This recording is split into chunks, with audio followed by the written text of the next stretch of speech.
Senhoras, senhores, queridas irmãs, queridos irmãos espíritas, caros amigos que nos acompanham pela internet, nossos votos de muita paz. Inicialmente, desejamos agradecer a gentileza dos corações amigos que desde ontem apresentam sua ternura em forma de homenagem ao trabalhador antigo do movimento espírita. Para nós, pessoalmente, é uma honra e uma bênção que reconhecemos não merecer. Aceitamos a homenagem, transferindo-a para os lidadores espíritas desta cidade, que têm atravessado temporais, dificuldades, desafios, para que a chama da doutrina espírita permaneça inapagável dos corações. Eu aceito as palavras de estímulo, a gentileza, que me constituem reforço para prosseguir até o momento terminal da jornada física. Durante a Segunda Guerra Mundial, aconteceram fenômenos bélicos que passaram despercebidos da grande mídia. Naquela época, houve, por exemplo, uma verdadeira tragédia na Europa, que a guerra de caráter mundial procurou abafar. Foi o período de guerra quando a Turquia levantou-se contra um pequeno povo que ainda reside nas suas margens.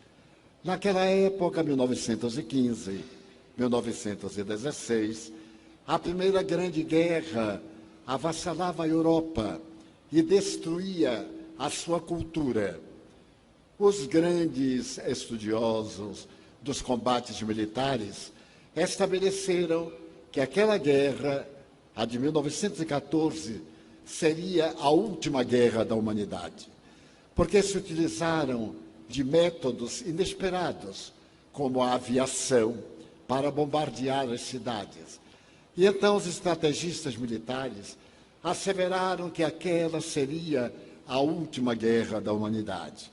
E nós verificamos que se equivocaram, porque logo depois tivemos uma calamidade maior, a Segunda Guerra de 1939 a 1945.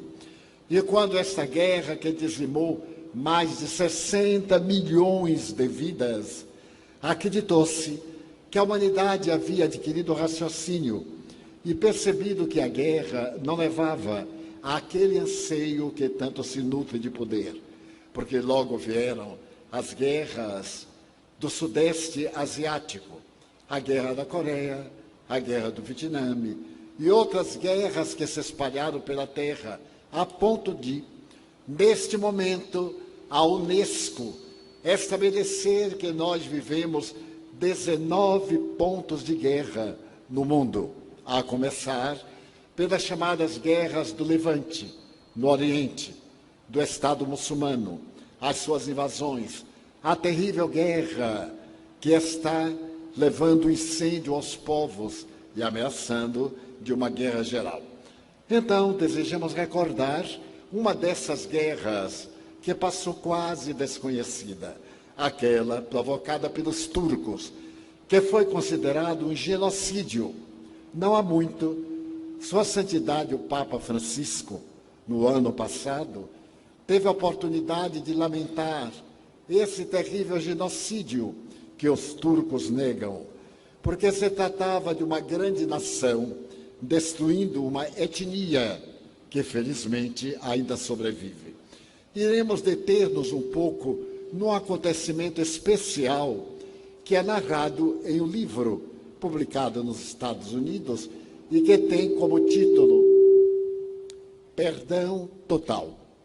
Trata-se de uma obra apresentada por um pastor renovador, um jovem polonês, o Dr. Zand Zad. Ele apresenta um capítulo especial dedicado a essa calamidade, mostrando como o ser humano é violento. Já asseverava Freud que a criatura humana é muito primitiva, tem um verniz de civilização. E na hora em que esse verniz é atingido, o ser primário levanta-se e apresenta as suas marcas do instinto destruidor. Mas em um dia de primavera, em uma aldeia perto da fronteira da capital, uma família estava à mesa. Repentinamente, entra uma tropa. Depois de haver derrubado a porta de entrada, um homem de pequena estatura, o cap descido à testa, e um grupo de soldados invade uma propriedade, na qual, à mesa do de jejum, está reunida a família. Em um dos extremos, o chefe do clã. No outro lado, a senhora. E nos dois lados, as duas filhas, uma de 15 anos e outra de 13 anos. Naquele momento, esse homem desconhecido saca do revólver e, sem qualquer discussão, mata o chefe, a senhora, e pega as duas meninas, uma delas de 13 anos, e joga para a tropa. Os soldados esfaimados, principalmente do tormento sexual, começam a devastação do organismo daquela jovem púlcara.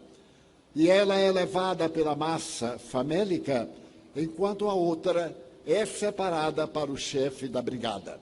Ele a leva para sua casa, que é um verdadeiro prostíbulo, e ali, com outras jovens, ele realiza o terrível banquete da pedofilia, porque ela é de menor, e a explora sexualmente, atormentado, com as marcas terríveis de uma vida dissoluta. Ele a explora quase até a morte. Mas, depois de um ano desse cativeiro, ela consegue fugir e desaparece na multidão. A guerra termina em 1916 e aproximadamente cerca de 500 mil pessoas haviam sido assassinadas em menos de 20 meses. Mas a história normalmente guarda as grandes tragédias, como os momentos de glória, nas suas páginas, nos livros empoeirados das bibliotecas. Hoje, graças à comunicação virtual, em telas especiais, nas nuvens, na grande memória e etc. 10 anos aproximadamente depois, em uma grande clínica na capital da Turquia, chega o corpo de um homem em estado de pré-cadaverização. Ele tem uma enfermidade que lhe apresenta cutaneamente uma dermatose não diagnosticada. O corpo está purulento. Ele apresenta feridas enormes. A face está marcada. E naquele momento, quando ele é levado por enfermeiros dedicados, há um odor pútrido que toma conta do recinto. E todos sabem que ele está à morte. O diretor da clínica recebe a notícia de que se trata de uma alta personagem do governo turco. E levado naquela condição, os enfermeiros e médicos recusam-se a atendê-lo, porque o odor da carne humana em putrefação é insuportável. E como ele ia morrer, era uma questão de algumas horas, levaram-no para uma parte isolada do hospital, onde ele pudesse ter uma morte mais tranquila.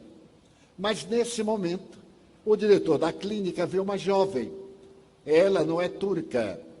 E chama-a e pergunta se ela teria coragem de atender aquele paciente.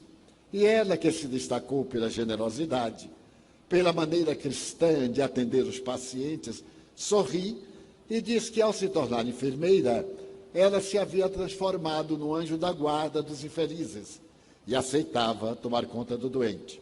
Ela vai para um lugar reservado e, como naquele tempo não havia gasa para envolver as feridas, com tecidos brancos ela rasga várias faixas e vai cuidando do paciente. O paciente não morreu naquela tarde, como era previsto, nem morreu no dia seguinte, nem no primeiro mês. Recuperou-se e no terceiro mês ele teve alta.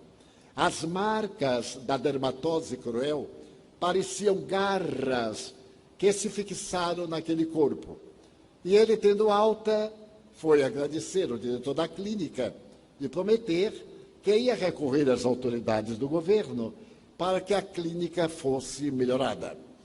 E ao agradecer ao diretor, esse lhe disse: não me agradeça, afinal, eu não fiz nada. Você deve agradecer àquela jovem.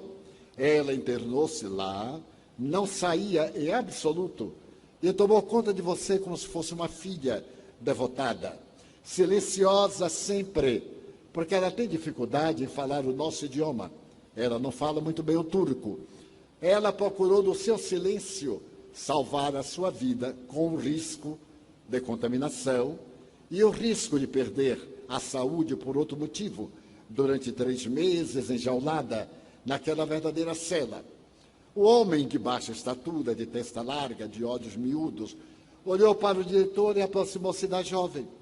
E disse: quero agradecer, quero anotar o seu nome para poder conseguir uma promoção para você. Ela voltou-se e disse: excelência, não é necessário.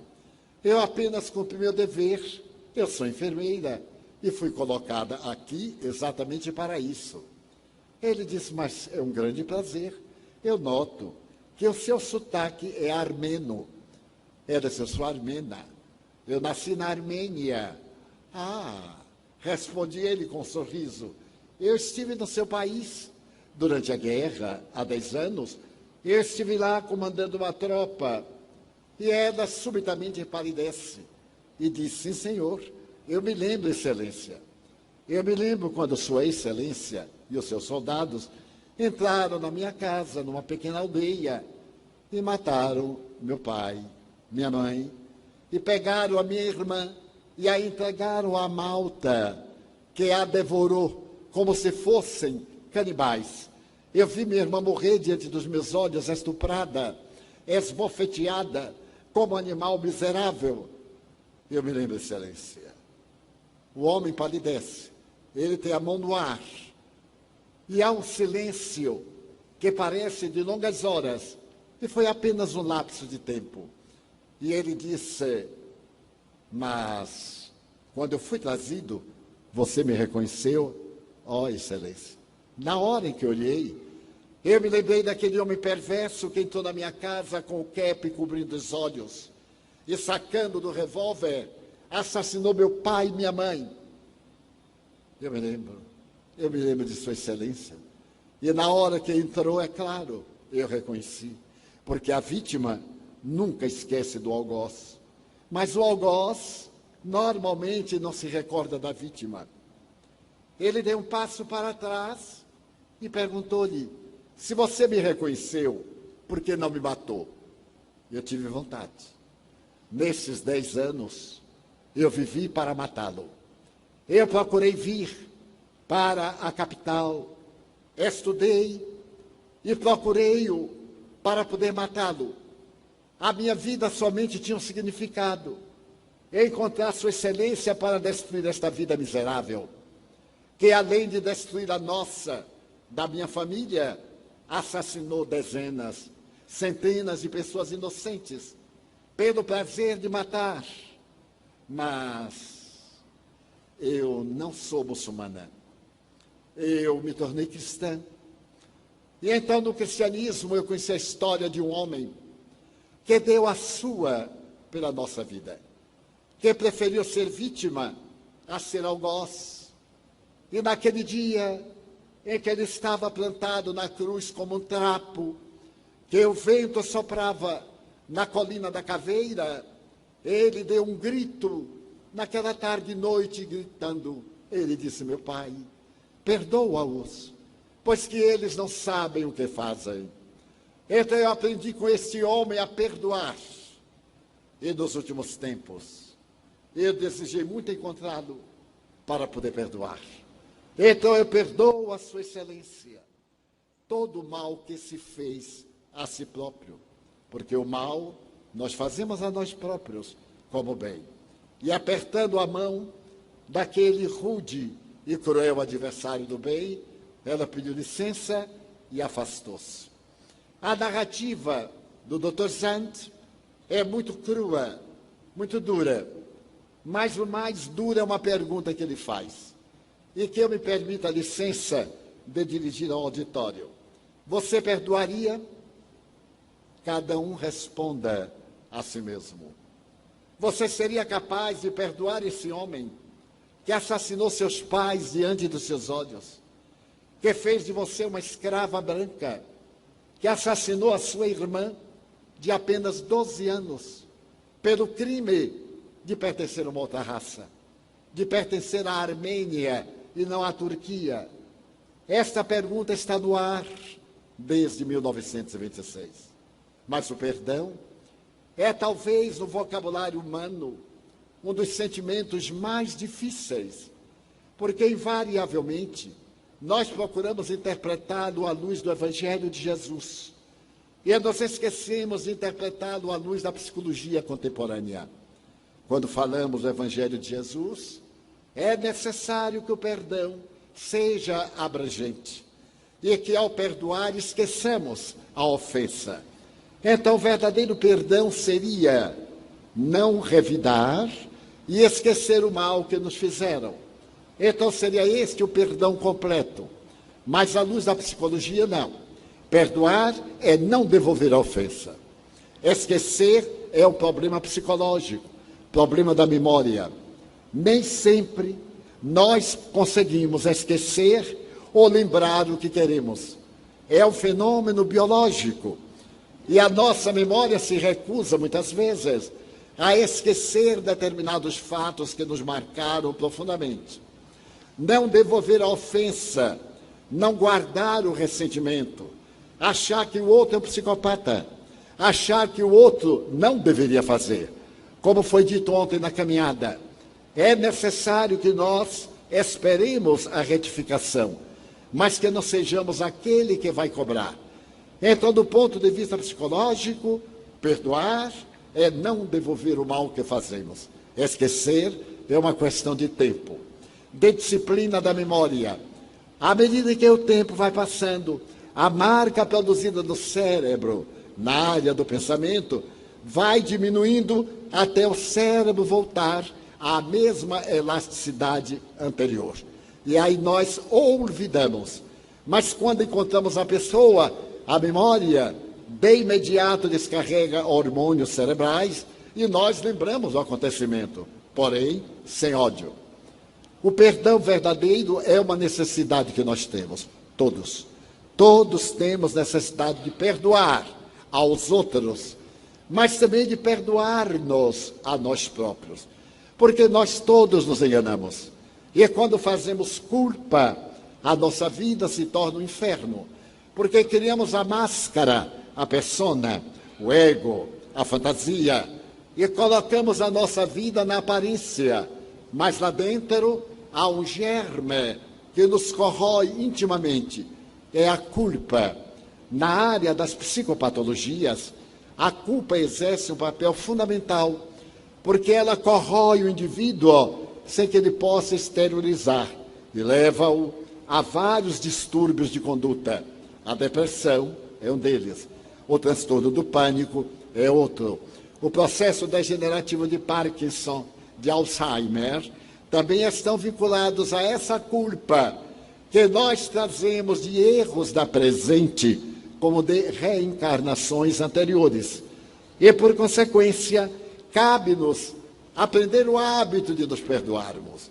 Há pessoas que são muito duras para com elas mesmas e, às vezes, gentis para com os outros. Nós temos o dever de nos perdoar. Quando Jesus nos deu um mandamento eu vos dou, que vos ameis uns aos outros. E estabelece que o verdadeiro amor ao próximo deve ser igual ao amor que temos a nós mesmos. Somente somos capazes de amar o estranho quando nós nos amamos. Uma pessoa cheia de conflitos, uma pessoa que se não ama, tem muita dificuldade de amar o próximo. Mas no momento em que nós descobrimos as próprias fraquezas, as nossas debilidades, nós fazemos um salto quântico e percebemos que o outro também tem debilidades. Se eu tenho dificuldade de esquecer, ele também tem pouca memória. Se eu ainda tenho a predominância dos instintos, nele esses instintos primários são muito devoradores, porque nós temos um exercício da evolução de aproximadamente 2 bilhões de anos. Desde as primeiras moléculas, desde o tubo, que é encontrado na intimidade das águas salgadas, até a constituição de um corpo adulto com aproximadamente 100 trilhões de células, em um conjunto de harmonia. Então, nós temos uma herança antropológica de várias reencarnações, que fica, essa herança, em nosso perispírito. Poderíamos dizer, em linguagem moderna, em nosso inconsciente coletivo, como em nosso inconsciente individual. E a maioria de nós tem determinados conflitos. A culpa, muitos de nós temos timidez, é uma culpa do inconsciente. Temos complexo de inferioridade e não sabemos a razão, é outra culpa do inconsciente. Temos o narcisismo, esse ideal de ser melhor, de ser mais belo, coisa muito frágil, porque basta uma espinha na face e logo se modifica a estrutura. Basta uma ligeira contaminação para que todo esse arquipélago se desagregue. Então, quando eu faço uma autoanálise e me dou o direito de ser humano, eu tenho o direito de errar, mas não tenho o direito de ficar no erro. Tenho o dever de me reabilitar. Esta é uma coisa do alto amor. Eu não me sinto bem se estou com a alma aturdida, me refiro aqui ao psiquismo, se estou dominado por transtornos íntimos, tenho que criar uma harmonia que se encontra numa frase que todos nós repetimos, mas que é de origem grega do período áureo. É aquela frase que foi traduzida ao latim como nocite ipsum, de not se auton, em grego, conhece-te a ti mesmo, em português.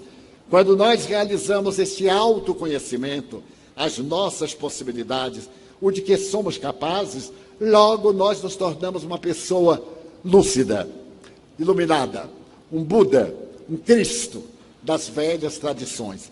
Daí é necessário que nos amemos e que nos demos o direito de errar, mas que lutemos por nos reabilitarmos. Quando conseguimos isto, nós desculpamos o outro, porque o outro não pode ser melhor do que nós. Nós é que achamos que o outro deve ser melhor. Apaixonamos-nos pela máscara, pelo que o indivíduo projeta, e daí a 1 mês, 2 meses, dizemos, bem, eu me decepcionei. A pessoa não é o que eu penso, mas ninguém é o que o outro pensa. Cada um é o que é, e cada um mostra o melhor. Quando nós queremos conquistar, a voz é meiga, ela é doce, ela é cheia de ternura. Nós temos a grande descarga de adrenalina, os olhos brilham, mas tudo isso é fisiológico.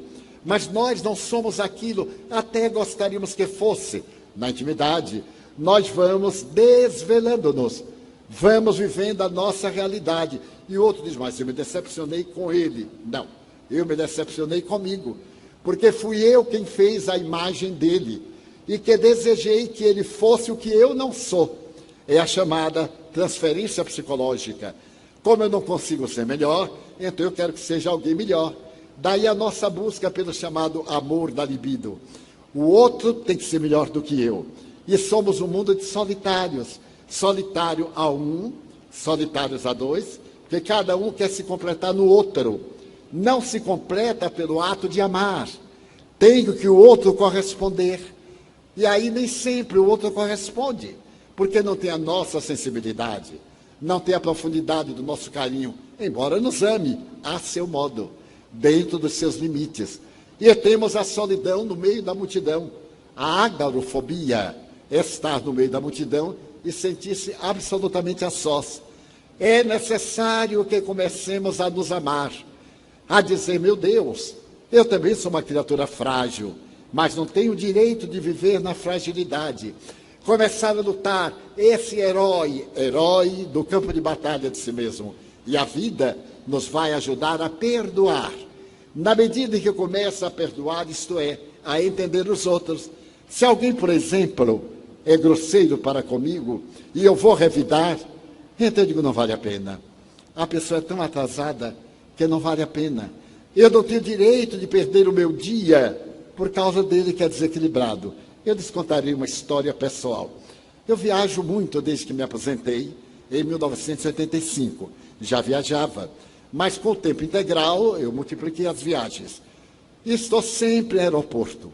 Por incrível que pareça, eu tenho até cheiro de aeroporto, de tanto estar em aeroporto. E eu estava no aeroporto em Salvador, em uma manhã maravilhosa de sol do nosso Nordeste, e estava rindo, alegre. Afinal, a vida para mim é um encanto. Adoro a vida. E estava sorrindo quando alguém da terceira fila gritou de lá: "Ei, por que está rindo?" Eu achei interessante. E aí eu ri mais, porque eu digo: "Mas é louco de todo tamanho." Aí eu sorri mais. E a pessoa ficou encolerizada. E falei: "Ei, você aí, por que está rindo?" Eu balancei a cabeça e disse comigo: "Mas eu vou fazer esse homem hoje perder o dia. Eu vou dar uma resposta." Então eu balancei a cabeça e ele gritou: "Você está rindo de mim ou está rindo para mim?" Eu virei assim na direção dele, eu disse: "Não, não estou rindo para você, nem rindo de você." "Por que não?" "Porque eu sou cego." Ele então teve um choque e todo mundo riu, porque ele estava brigando com o cego. Então ele saiu da fila e veio até mim e passou assim a mão e eu, cego, o olho duro. É melhor ser cego do que tomar uma bofetada pela manhã. Então eu fiquei, ele disse: "Mas é cego." Eu digo: "Total. Mas não parece. Os seus olhos são claros." Ele disse: "Pois é, meu problema é no nervo óptico. Então eu não enxergo." Ele disse: "Mas que coisa, hein? E é ruim não enxergar." Eu digo: "Não, já me acostumei." E então ele me perguntou: "Está viajando?" Que pergunta boba, né? Estava na fila. Eu disse: "É, estou viajando." "Aonde vai?" Ele disse: "A São Paulo." Ele: "Eu também." "Em que voo?" Eu digo: "No voo tal." "Eu também." Ele: "Só falta ele ir no meu colo, porque nunca vi tanta coincidência." Bem, então eu fiz o check-in e ele assim ao lado. Os funcionários lá do aeroporto, na grande maioria, me conhecem, eu viajo toda semana. Então o rapaz assim, ficou cego em seu Edivaldo. Eu disse: "É, meu filho, e você diga que eu tenho que ir pelo lado direito para dar a impressão que sou cego." Ele disse: "Olha, seu Edivaldo, vá aqui pela direita, depois que acabarem os balcões, dobre a direita, daí o senhor acerta." Eu digo: "Acerta." Assim. E fui, e ele de olho duro em mim, e eu de vez em quando dava uma esguelha para ver. Muito bem, graças a Deus eu me vi livre do meu inimigo. Sentei-me. Eu sempre sento no corredor para poder levantar-me, porque pessoa mais jovem como eu, às vezes levanta no voo e não quer incomodar ninguém. Prefiro estar no corredor. Mesmo que seja incomodado, eu não me incomodo. Então eu estava sentado, quando eu virei, eu estava na poltrona 6C. Ao meu lado, 6D, estava o candidato. Aí nós dois nos olhamos, mas como era cego, filho de conta que não vi. Ele bateu na minha perna e disse: "Edivaldo, que bom, hein?" Ele disse: "Que bom." "Ah, é você? Ah, mas que bom, conheci pela voz." O avião decola. E ele então me pergunta: "Seu Edivaldo, me disseram que o senhor é espírita." Eu disse: "Sou sim." "Que o senhor é médium." Eu digo: "Sou sim." "Será que eu podia fazer uma consulta?" Eu disse: "Mas aqui no avião?" "É, porque à medida que o avião subir, está mais perto dos guias." Eu disse: "Não, mas os meus guias não sobem, eles baixam." Daí o povo diz: "Ah, o guia baixou." É o meu caso. Mas aqui no avião não pode. Porque há pessoas que, quando estão no avião, conversam alto, como se tivesse alugado o avião inteiro. E eu disse para ele: "Nós alugamos uma poltrona. Não temos o direito de falar alto, de ficar batendo castanhola atrás, no pé, de quando levantar, puxar o cabelo de quem está na frente. A poltrona tem braço para nós levantarmos na vertical e não na horizontal. Muitas vezes me puxam assim a poltrona, eu digo: nossa, vão arrancar." E não olhe para trás, porque a pessoa pergunta: "O que é?" Porque todo mundo está armado. De forma que todos nós estamos cansados, 5 horas da manhã o voo, vamos ver se relaxamos. Ele disse: "Mas, seu Edivaldo, eu me lembrei que no passado eu andei lendo sobre magnetismo, sobre hipnose, e no trabalho mediúnico realizamos fenômenos de hipnose dos espíritos." Eu disse: "Eu vou hipnotizar esse cara, eu vou tentar." E então botei a mão na perna dele e disse: "Licença." Ele: "Durma, durma." Com uma voz cavernosa, eu falei: "Durma." Quando eu olhei, o homem estava dormindo. Eu disse: "Meu Deus, Eu vou ter cuidado aqui na palestra para não dizer durma, senão eu perco o auditório. Bem, aí eu fiquei em paz também, fechei os olhos. De repente o avião bate no chão, estavam chegando, ele acordou assustado. Seu Divaldo, eu digo, já chegamos a São Paulo. Ai, mas foi rápido, não é? Eu digo, é o tempo normal, 2 horas e 15 minutos. Mas, seu Divaldo, eu vou lhe ajudar na bagagem. Eu disse, meu Deus, o que é que o cego faria agora? Porque, não se preocupe. Mas como você vai saber que a mala é sua? Eu digo, eu tenho uma técnica. Eu botei um sininho, quando ela passa tocando, eu pego. Nunca falhei. Ela tem um sininho? Eu digo, tem. E eu tenho amigos aí me esperando. Fique em paz. Um dia nós nos encontraremos. Mas, seu Divaldo, para descer a escada... Não. Eu estou habituado, eu uso o corrimão, etc. Ele era tão gentil que não parecia aquele agressor. Eu me vi livre. Meus amigos me receberam. Um mês depois, eu estava atendendo na Mansão do Caminho. Eu sempre atendo terças, quintas, sábados, há uma fila de pessoas que querem uma palavra amiga. Sempre atendo com o maior prazer. E quando eu levanto a cabeça, olha o homem. Eu disse, o que será de mim agora? Aqui recuperado a vista. E então fiquei aguardando. Ele foi chegando. E eu disse, meu Deus, o que é que eu faço? Como é que eu vou fazer? Quando ele foi chegando, ele me deu uma boa dica.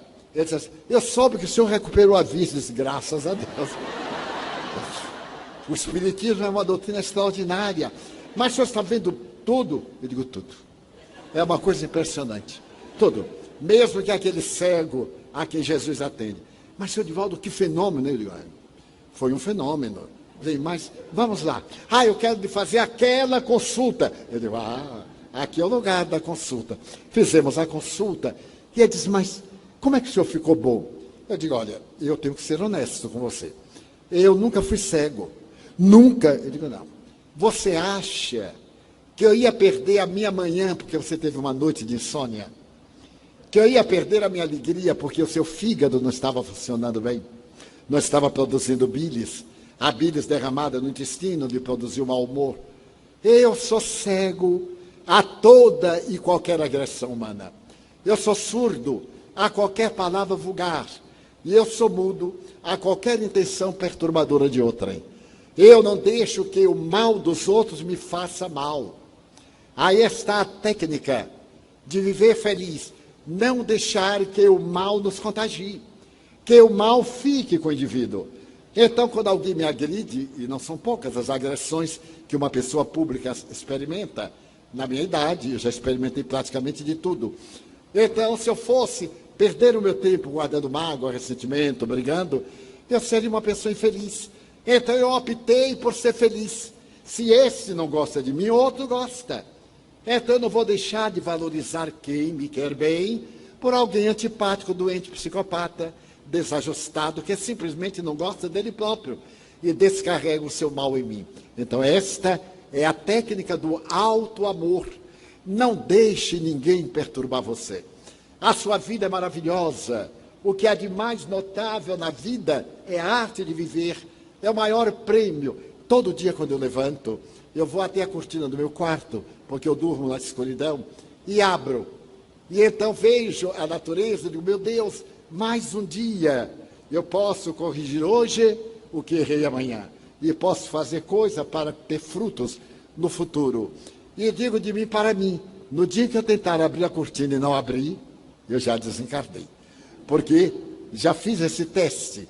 Certa feita eu me senti fora do corpo e eu desejei abrir a porta para sair. Não consegui abrir a porta, nem podia. Mas então eu digo, devo estar em corpo astral, em corpo espiritual, desdobrado. Vou tentar passar pela porta, mas o instinto material dizia, como eu vou passar pela porta? Fechei os olhos e ultrapassei a interpenetração atômica ou nuclear. A partir daí aprendi a desdobrar-me. Mas então, o nosso alto amor tem que zelar muito pela nossa harmonia íntima, que às vezes nem sempre conseguimos, por causa do nosso passado espiritual. Então, deste alto amor, para onde nós iremos? Para a paz. Porque não tendo drama de consciência, não tendo adversários, não tendo inimigo, nós temos paz. Que fez a Unesco? No ano 2000, a Unesco fez um programa para a paz mundial. E estabeleceu através de um código de 6 itens, que se as nações atendessem a esses 6 itens, a paz seria universal. E foi publicado o Memorando Internacional. No mês de junho, entre 29 e 31, em Nova York, houve um encontro interreligioso chamado Summit das Religiões. Então, estivemos presentes e nos deleitamos em ver 94 países, 106 religiões, de todos os matizes, desde as religiões silvícolas do nosso continente, aqueles da Cordilheira dos Andes, aos índios apaches e outros, até as religiões mais transcendentes da Índia, as suas santidades das diferentes religiões. A presença do Dalai Lama foi negada pela China, porque disse que ele representava o poder político, não o poder religioso. Mas o representante da China, que estava no Tibete, fez a sua proposta. Então eu vi desfilar aquelas religiões. Também abordamos algo em nome da doutrina espírita, que não era conhecida como religião. E a partir daquela data, tornou-se uma religião nos anais da ONU. Mas o que mais me chamou a atenção foi observar uma jovem senhora indiana que, entre as suas explicações, disse: a vida é um jardim. E o belo do jardim é a variedade das cores. Um jardim com uma cor única é belo pela originalidade, mas é monótono pelo mesmo tom de cor. Mas o jardim que tem flores variadas, assim é a humanidade, o jardim. As religiões são as flores. O que importa é a base de cada religião, a crença em Deus, todas as religiões. A crença na imortalidade da alma, todas as religiões. A crença na justiça divina, todas as religiões. A partir daí, a teologia de cada uma tem os seus detalhes. No Espiritismo, nós acrescentamos a comunicação dos espíritos, a reencarnação, a pluralidade dos mundos habitados e, acima deles, o Evangelho de Jesus como ética, como diretriz de segurança. Então, naquele momento, nascia uma esperança nova. E aquele summit prometia, dentro de 20 anos, mandando às nações da Terra este apelo modesto. Alguém quer declarar uma guerra, um governante psicopata, um governante rígido, um governante inescrupuloso. Então eu me recuso a ir à guerra, porque eu direi: não posso ir à guerra porque vou matar meu irmão.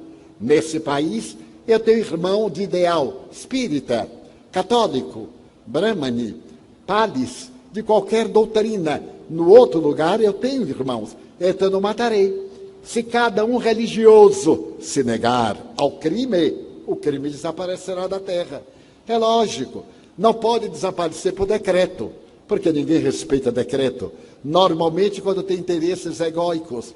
Dessa forma, a proposta veio ao lado do que a ONU, a Unesco prescrevia, mas, lamentavelmente, no dia 11 de setembro, ficou imortalizada aquela tragédia das Torres Gêmeas, do grande centro de Washington, daquele avião que se dirigia à Casa Branca e que, segundo as melhores informações, foi derrubado pelas aeronaves americanas para evitar a destruição da sede do governo daquele país.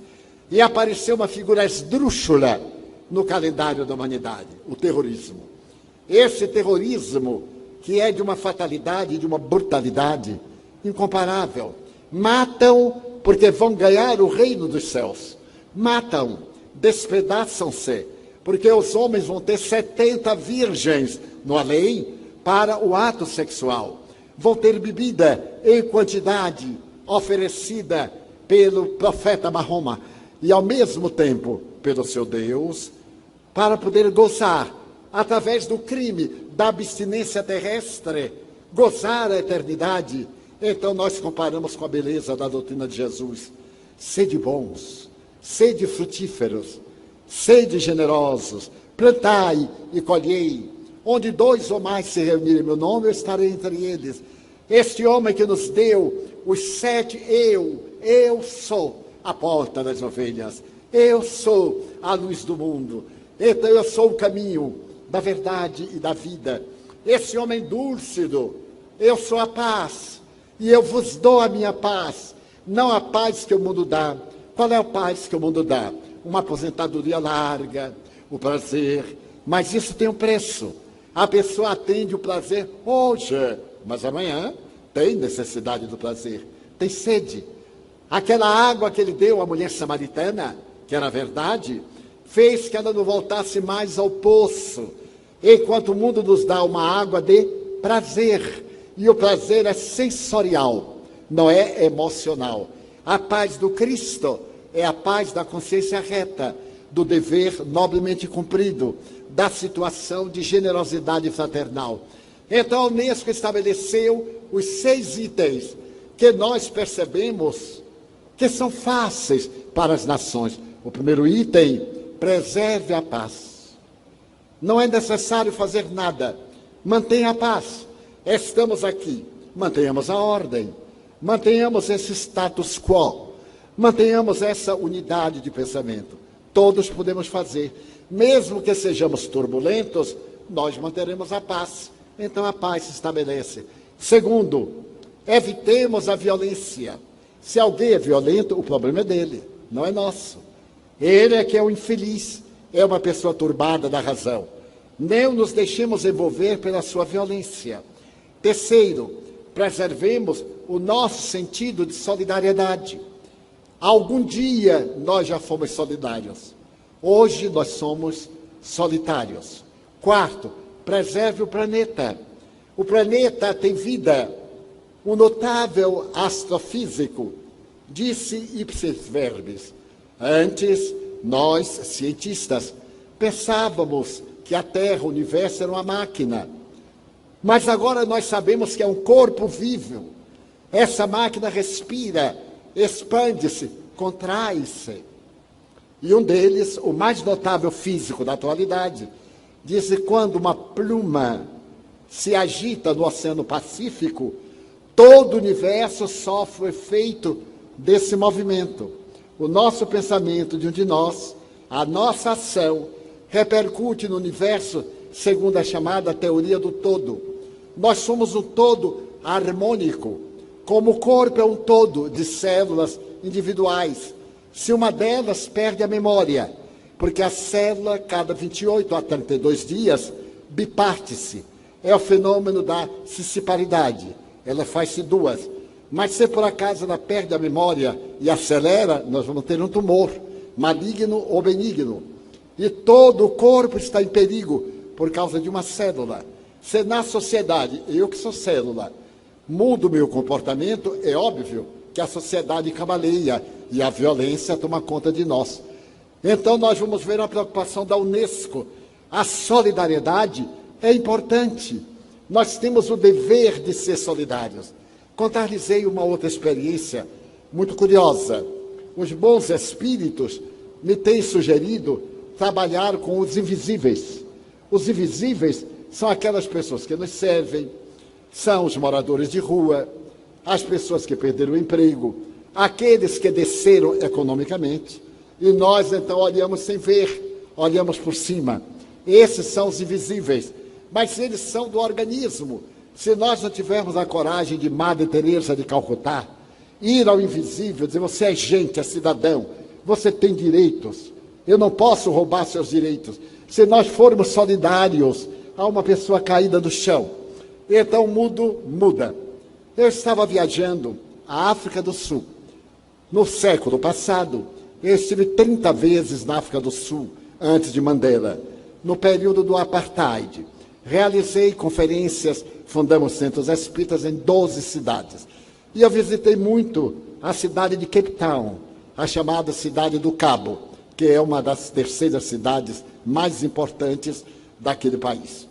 Mas agora eu estava de passo com uma família amiga que foi para fazer pesquisas, para acompanhar alguns animais. Enquanto isso, eu aproveitava para fazer conferências. Convidado dessa família, hospedamos no hotel de luxo, o mais luxuoso da África do Sul. Mas à hora do café da manhã, no dia seguinte, nós descemos e éramos 9. E naquele hotel de luxo, até para respirar, tem que ser no ritmo da elegância. não se pode respirar dentro de um ritmo de Madonna, que tem um apartamento, de Mandela, que tem outro apartamento, de fulano, de Beltrano, que tem ali seus apartamentos de luxo. Hotel 7 estrelas. Eu então dizia para mim, meu Deus, imagina aquele menino de Feira de Santana, amarelo, que tomava vermífugo, hoje, no hotel de 7 estrelas, eu não acredito. E então eu colocava a mão no bolso e me dizia, aproveita. E então eu aproveitei. E quando nós chegamos ao refeitório, um refeitório imenso, devia ter umas 500 pessoas, a nossa mesa estava reservada. Na hora que eu entrei, eu ouvi uma voz nítida que me disse, abrace aquele garçom, porque garçom não é gente, é garçom. E nós sempre estamos armados contra os garçons, e os garçons sempre estão armados contra nós. Eles têm uma técnica de olhar sem ver, eles olham assim, que a gente chama, grita, berra, eles não ouvem. E certo dia, fazendo parênteses, eu estava num restaurante e o garçom não chegava nunca. Era um restaurante elegante e meus amigos ficaram meio constrangidos.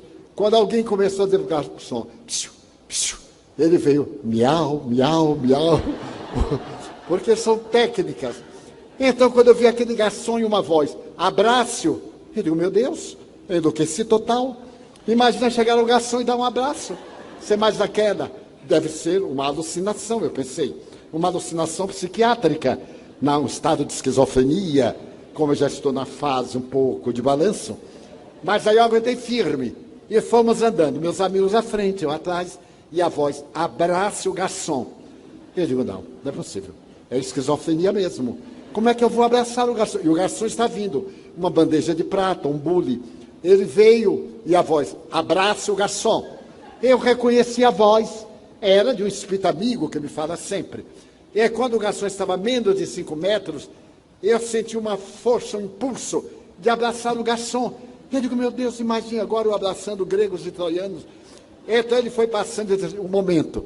Mas eu disse, e quase inconscientemente, a mamãe, please. Ele parou e me olhou. Eu disse, aqui na África do Sul, como em muitos países, vocês têm um mau hábito. Servem o café quente e trazem o leite gelado. E então o café fica morno. Eu prefiro leite quente. Você poderia levar àquela mesa o leite quente para mim? Ah, sim, senhor, estou aqui para servi-lo. Muito obrigado. Eu digo, então, vou lhe agradecer. Eu tinha que arranjar um pretexto para abraçar. Eu aí abracei o garçom. Quando abracei, ele empalideceu. Era afrodescendente, era africâncer. Então ele disse assim, mas você está me abraçando? Eu digo, pois é, poderia agradecer. Mas eu ganho para isso? Eu digo, não tenho nada com isso. Mas vai ser gentil. E eu nunca tomei tanto leite quente. Cada minuto, ele chegava com um bule, colocava a mesa, quase que furou a mesa de tanto leite quente. E os meus amigos voltaram para trás e viram aquela cena ridícula. Eu abraçando o garçom com a bandeja que balançava. Eles não entenderam nada. E eu também não tinha que explicar. Quando eu larguei o garçom me largou. Eles perguntaram, o que lhe aconteceu? Eu digo, ainda não sei. Vamos ver o que vai dar. Terminou o café. O garçom gentil correu à nossa frente, chamou o elevador, perguntou, como é o nome do senhor? Eu disse, Mr. Franco. Ah, Mr. Franco, muito obrigado. Então, no dia seguinte, eu não desci ao café. Eu tive uma indisposição gástrica e resolvi ficar no quarto. Então, ele estava esperando. Quando meus amigos entraram, e Mr. Franco, não, ele não está bem. Está com ligeiro problema estomacal. Eles, mas qual é o apartamento dele? Deram o meu número. De repente, tocam a minha porta, apesar do não perturbe que eu coloquei. Alguém, eu me levanto de pijama, vou atender. Era o garçom com a mesa, com bule de café, com bule de leite quente, com água quente e todas as marcas imagináveis de chás, torradas. Ele disse assim, Mr. Franco, você está doente? Eu disse, não estou doente, estou um pouco indisposto. Eu digo, e essa mesa? Eu não pedi nada. Não, mas vai tomar. Abra a porta. Eu abri a porta. E o garçom foi me dando ordem. Agora se afaste, entrou. E eu fiquei pateta. E eu tenho horror a chá. Porque eu me lembro de quando era criança, toda e qualquer cura era através de chá. Carqueja. Essa natureza, quando eu digo o nome, eu me sinto mal. Boldo, que o povo toma rindo, eu tomava chorando e apanhando. Então eu criei uma reação, eu não digo a palavra chá, de jeito nenhum, porque eu me lembro daqueles chás de alumã, meu Deus, que coisa. E minha mãe era técnica, Queda de cabelo, chá de tal coisa. Unha encravada, chá de tal coisa. Então era bárbaro. Quando eu vi aquele monte de chás, eu digo, o que será de mim? Ele disse, Mr. Franco, olha, esse aqui é camomila, esse aqui vai lhe fazer bem. Tome esse, eu tomo essa torrada. Eu disse, o que será? Aí eu me sentei, sorri para ele e disse, mas não precisava. O senhor não pode adoecer. Eu digo, tenho que tomar o tal do chá. Aí fechei o olho, tomei, comi uma torrada. E eu disse, muito obrigado, mas não precisava se preocupar. Ele perguntou, posso sentar-me? Eu digo, sim, desculpe. Pode, eu me esqueci. Eu estou tão surpreso. Ele começou a chorar. Eu me comovi. E perguntei mais, alguma dor, algum problema? Ele disse, Mr. Franco, por que o senhor me abraçou? Eu digo, não sei, meu filho. Francamente, eu não sei. Mas eu noto que você está vestido de uma forma especial. E este é sinal que você pertence a uma religião bantu que existe aqui na África do Sul. Eu li um pouco sobre essa religião, porque eu preguei muito aqui na realidade. E então eu sei que você é um homem que acredita em Deus. Sim. Que acredita nos espíritos. Sim, Senhor. Pois então, eu ouvi um espírito mandar abraçar você. E como eu sou médium, eu sou um instrumento, aí eu abracei. Somente por isso. Ele disse, Mr. Franco, o senhor salvou a minha vida. Eu disse, mas como eu salvei a sua vida? O senhor foi o primeiro branco que me deu a mão em toda a minha vida. Nunca um branco tocou em mim, nem eu em um branco. Aqui no hotel é proibido. Sabe que o apartheid acabou com Mandela, mas acabou simbolicamente, como os párias da Índia. Acabaram legalmente, mas na realidade existem. E nesse dia, ontem, eu me ia matar, porque eu estou com um câncer de próstata, com metástase cerebral e metástase óssea. Então, o sindicato não pode me ajudar porque eu estou aqui transitoriamente. O hotel negou-se a me dar ajuda. E eu vou ser despedido, eu tenho 3 filhos. Então, eu planejei ontem matar-me. Mas o senhor me dá um abraço, então eu descobri que sou gente. Eu descobri que sou cidadão sul-africano. Porque eu interessei a um branco. Ninguém nunca pensou em mim. Eu, então, me comovi. Me comovi, mas sob controle. Eu disse, mas é natural. Eu não vejo a diferença. Se trouxer o seu sangue e o meu para o laboratório, as hemácias, os glóbulos brancos são os mesmos. Não há uma diferença química nem biológica. Comecei a explicar, ele disse, eu sei, mas os brancos não sabem disso. Então eu resolvi viver e vou lutar. Eu vou morrer, já estou marcado, porque teria que fazer quimioterapia. E cada dose custa $100 sul-africanos. E eu não tenho, vou ser despedido, porque eu não aguento ficar de pé muito tempo. Mas agora eu vou me lembrar do Senhor. Eu então me lembrei dos meus amigos, que são pessoas economicamente bem situadas, e eu lhe disse, essa decisão é muito feliz. Viver é o nosso desafio. O amanhã será sempre melhor do que o hoje.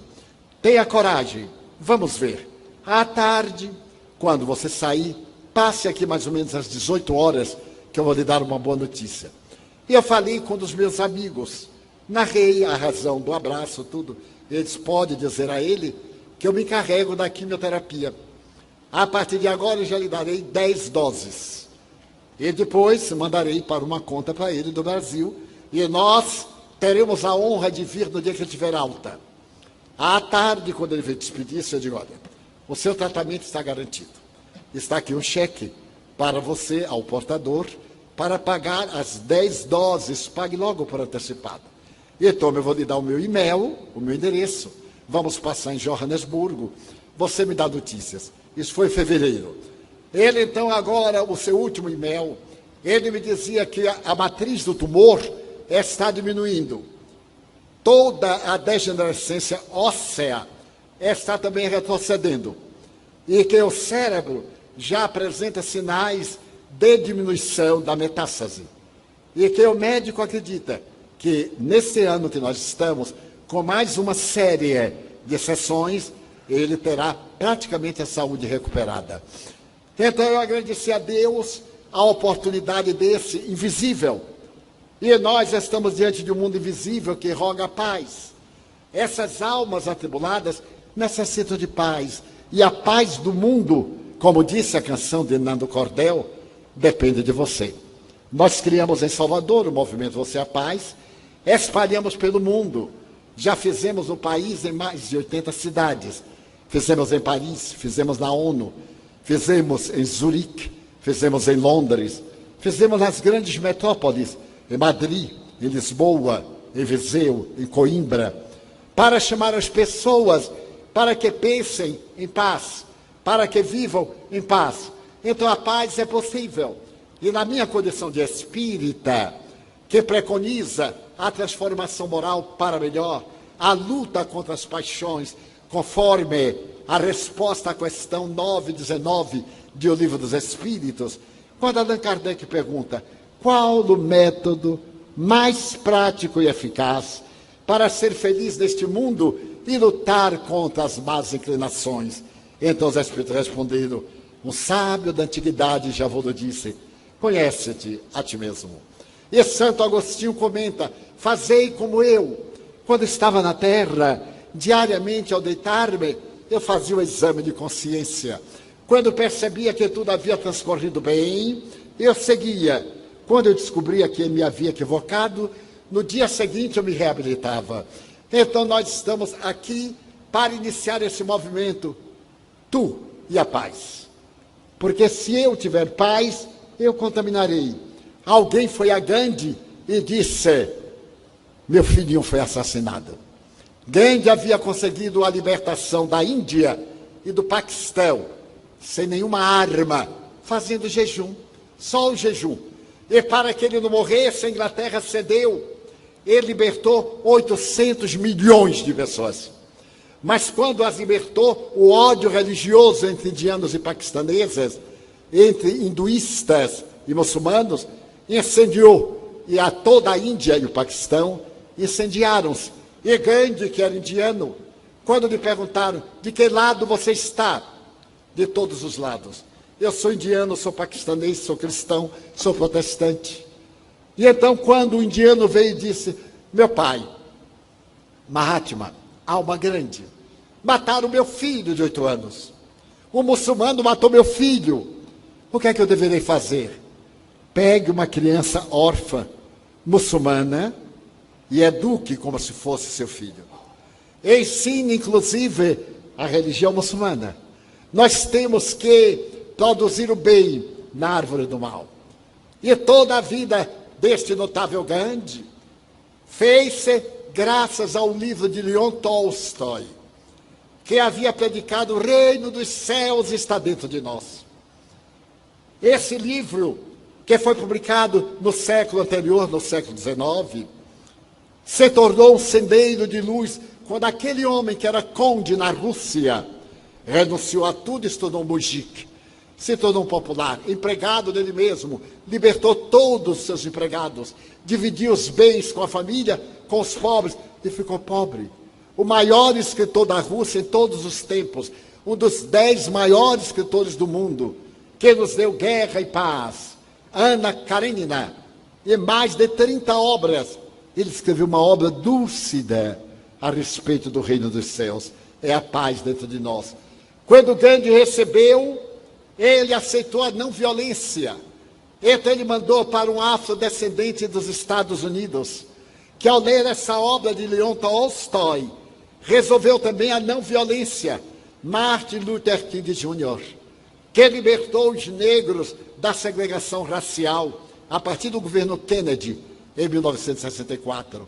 Então a proposta do amor está no ar. É tão fácil amar. Basta mudar os nossos propósitos. A doutrina espírita nos vem ensinar que nós viveremos depois da morte. A vida prossegue.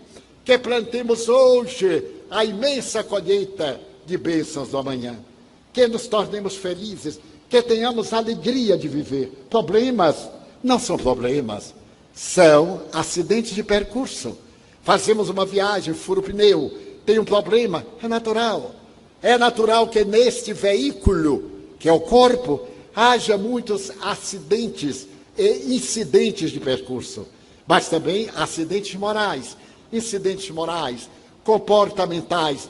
E se nós zelarmos pela máquina, encontraremos felicidade em ver feliz alguém a que nós amamos. O importante não é ser amado, é amar. Feliz não é quem recebe, é quem doa. Quando nós doamos, somos felizes. A vida se modifica, porque Deus nos deu o ar, nos deu a beleza das flores. Dostoiévski, em um livro notável chamado Idiota, outro escritor russo, coloca na boca de um príncipe cristão, Michigan, esta frase: a beleza salvará o mundo. Já notaram o nascer do sol lá da montanha, onde é o aeroporto? Já notaram o declinar do sol? A beleza de um raio de sol vencendo a escuridão? O olhar de uma criança? A senectude de um ancião? Já se deram conta da ternura do beijo da pessoa amada? O abraço de ternura, um aperto de mão, o ato de querer algo que não vai conseguir nunca na terra. E sorrir, e imaginar, a capacidade de imaginar o bem, o prazer, e de entregar-se a esse bem com alma e corpo. Então, evocando aquela jovem armena, eu me recordo de um homem que na cruz disse essas palavras: perdoa-os, meu Pai, eles não sabem o que fazem. Então eu diria: meu Deus, eu quero agradecer-te a bênção da vida. Muito obrigado, porque ela é bela e consentida. Muito obrigado, Senhor, pelo que me deste, pelo que me dás. Obrigado pelo ar, pelo pão, pela paz. Obrigado pela beleza que os meus olhos veem no altar da natureza. Olhos que fitam o céu, a terra e o mar, que acompanham a ave ligeira, que voa fagueira pelo céu de anil, e se desdobra sobre a terra coberta de flores em tonalidades mil. Muito obrigado, Senhor, porque eu posso ver meu amor, mas diante da minha visão, eu também vejo cegos que se debatem na escuridão, que tropeçam na multidão, que sofrem na solidão. Por eles eu oro e a ti eu imploro com miseração, porque eu sei que depois desta lida na outra vida, eles também enxergarão.